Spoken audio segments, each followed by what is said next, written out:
Now I'll show you how to optimize the image alt tags on the many images on the product. So go to all products and select the product you want to work on and scroll down to images and click on one of the image.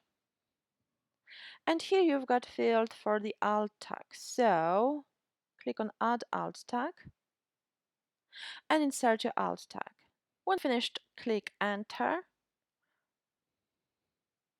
And we've got nylon heavy duty dog pet harness collar. Now simply click this this icon, this arrow to edit the next one. And here you can edit the next image the same way. However, remember not to repeat the same alt tag. Make sure that the alt tag varies slightly because it's much better for SEO. So make sure to avoid using duplicate alt tags. So click on add alt text and I'll paste it. But I'll change it slightly. So I'll add red nylon heavy duty dog harness collar and click enter. And do the same with the next image.